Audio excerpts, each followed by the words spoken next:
So good morning students, once again we are here. So hope you will fine and stay healthy. So let us move with the next topic of solids. So last time we have left with the topic packing fraction of body centered cubic arrangement.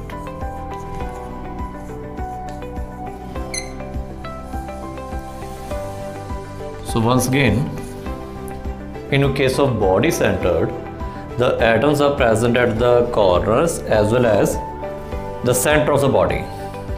So it means if we consider this configuration,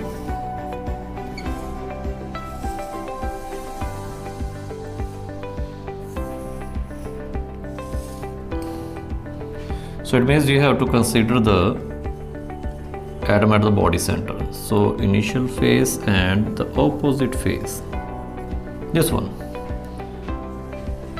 So already atoms are present at the corners, but in addition of corners, it is also present at the center of the cubic body. So first, as all the angles are 90 degree, so first I have to find out the value of this AC. So using Pythagoras theorem,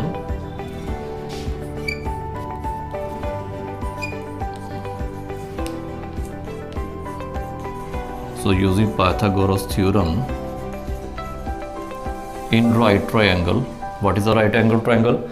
ABC.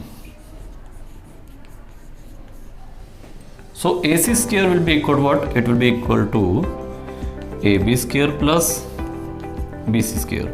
So as each side, same as that of the last derivations, it's A.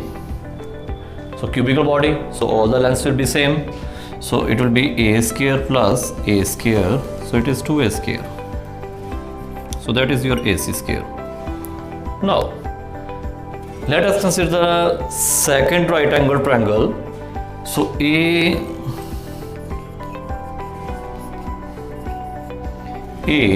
C and D.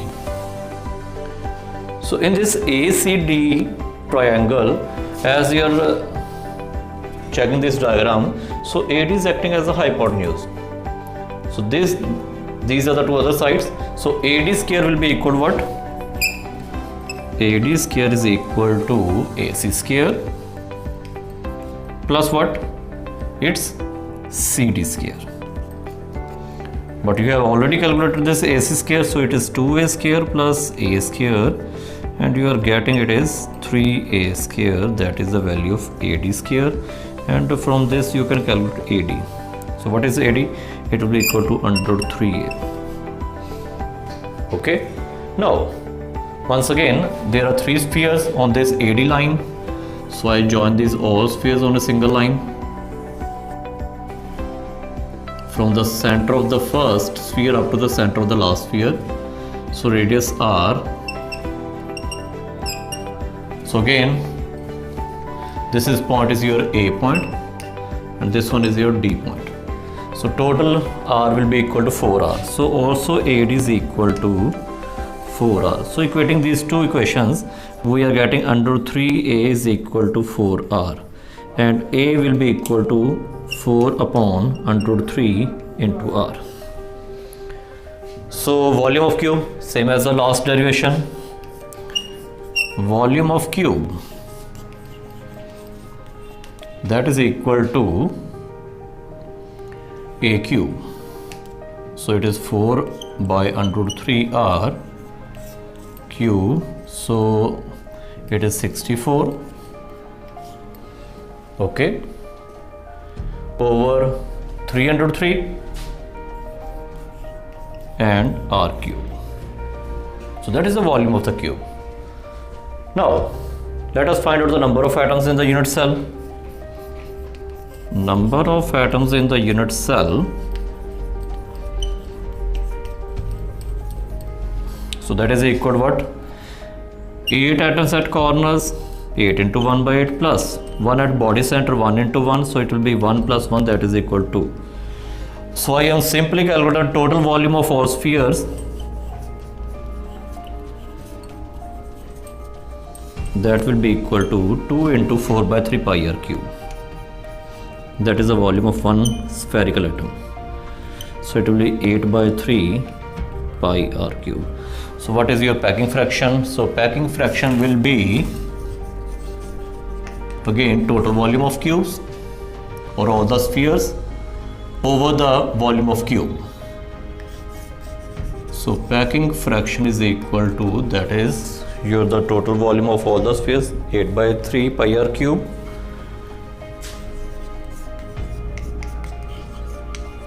upon the volume of cube, which is 64 by 303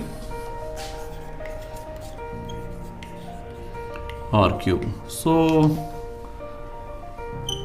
r cube cancel out, 8 by 3 pi and 303, that will be numerator, so 64 denominator, so it is, ठीक है, 3 ना 3 cancel हो गया बेटे. So you are getting under 3 pi by 8. So this value will be approximately equal to 62 or 64%. So we have completed all the three packing fractions. First one was simple cubic. Okay, packing efficiency was approximately equal to 52.4%. We have completed FCC, and that was equal to 74% or 72.873, approximately 74%. And now you have checked this body centered, it is about 64%. So if you are asked for the most efficient packing, so that will be, means you are asked for the derivation of FCC. Or if you are asked for the intermediate, then that will be body centered. Okay, and if you are least efficient, then it means you are asked for simple cubic packing fraction. Okay, so all the part will be clear. So next, a very simple topic, it's radius ratio. It's also called radius ratio rule.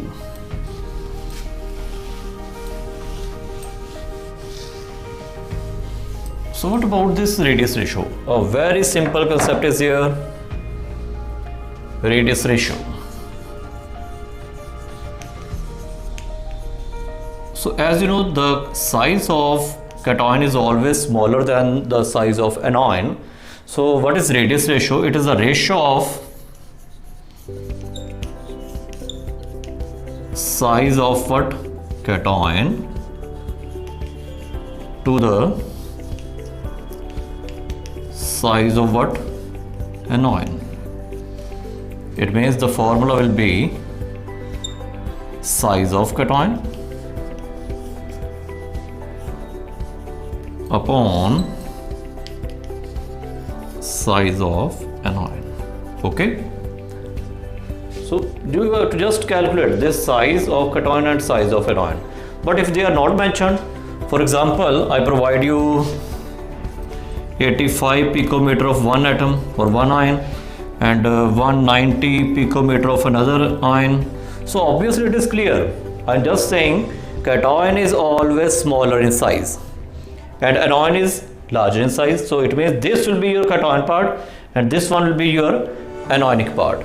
So you have to divide.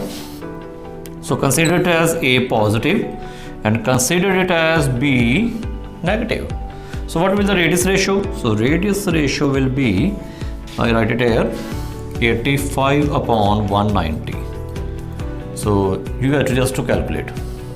Okay, but what is the significance about this radius ratio? So there is a table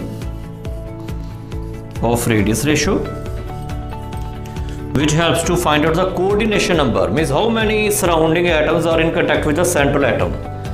So coordination number.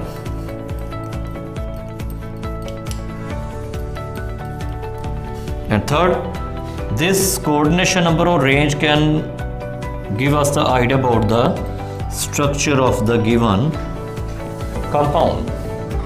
Okay, so if you have the ratio is lying between 0.155 to 0.225, then the coordination number of the given formula or given compound is considered to be 3, and the structure is triangular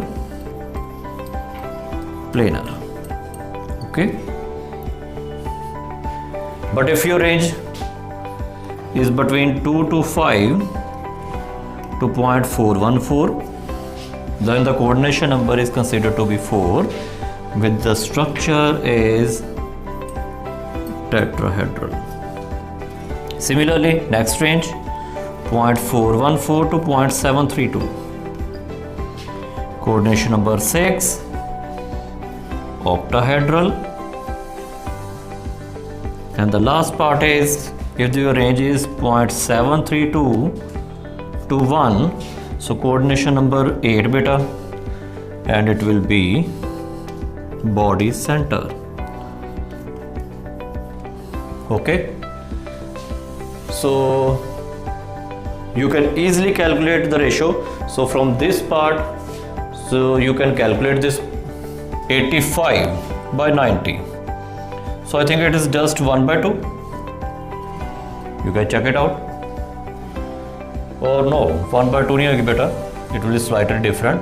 You have to calculate this value, and you have to check this range. So जिस भी range का value आ रही बेटा, you can find out the coordination number and structure of that given compound. Okay. Now let us discuss some defects of solids. We have already completed all the parts, that the packing fraction, their structures, but now there are some defects. So that is defect in solids.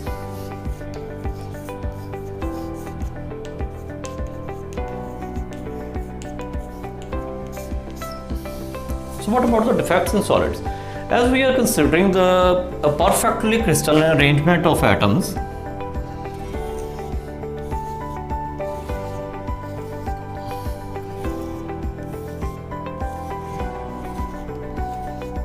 what is a perfect arrangement? Means cation, anion, cation, anion. That must be the repetition in all the directions. So you have A positive, you have B negative, A positive, B negative. Chalo theek hai, A positive, B negative, means there is a continuity.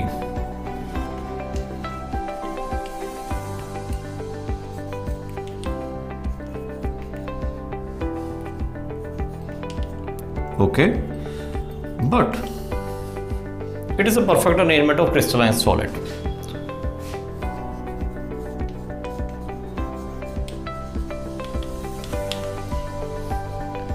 But if there is any departure from this configuration, departure means any missing, any external foreign particles, so then that is any departure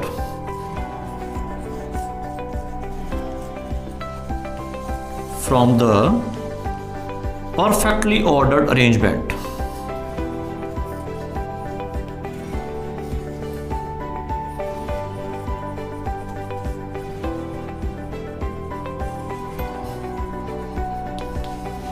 So that is called what? That is called defect in solids. Okay. Now, this could be point defect. If the defect occurs only at a specific position,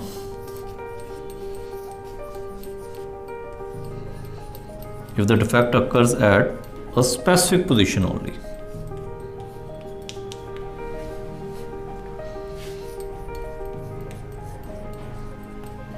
so then that type of defect is called what? Point defect. But if the defect occurs along a line,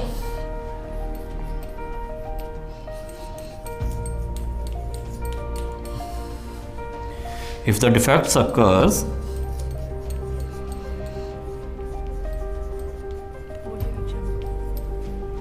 along the line or in the line, then they are called what? They are called line defects. But now we are discussing about stoichiometric defects, which is the main part of the defect.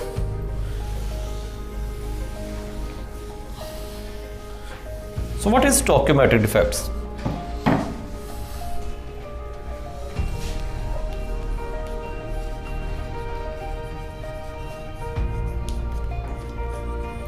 Stoichiometric defects. The main thing is the number of cations to number of anions ratio always remain constant. Number of cations to number of anions, the ratio remains what? Constant. So that type of defects will be called stoichiometric defects. So two defects are in beta. First is vacancy defect. We will name the vacancy defect later on. What is vacancy defect? It means if a number of points are missing, for example, I am missing this cation from this position and I am missing this B negative one from this positions. So just check karo beta. So these two positions are vacant. So it means one cation from that side position and one anion from this position, they are missing out of the crystal lattice. So if equal number of cations and anions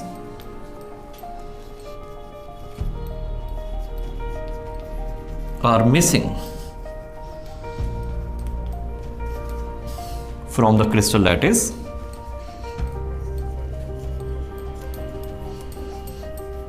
so then that type of defect is called what? Vacancy defect. But the more precise name of this defect is, this is Schottky's defect. Very important name. So vacancy defect is also called what?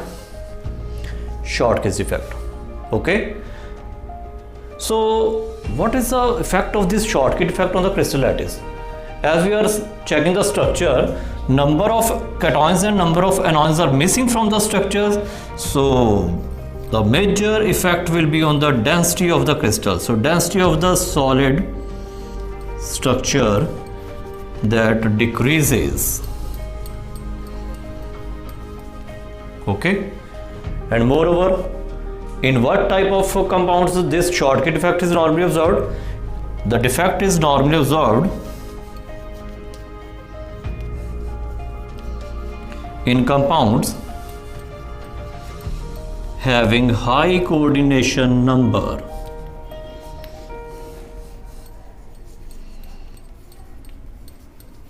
So what are high coordination compounds? Like NaCl, like cesium chloride. And third point, what's the factor in which this Schottky defect will be observed? The size of the cation and anion, they must be small. So I am giving you the characteristics of this Schottky defect. So size of cation and anion, they should be small. So best examples are NaCl, ClCl, and one more example is there, silver bromide. So hope all this part will be very clear to you. Okay, so revise these topics, quite helpful. So best of luck for the next time.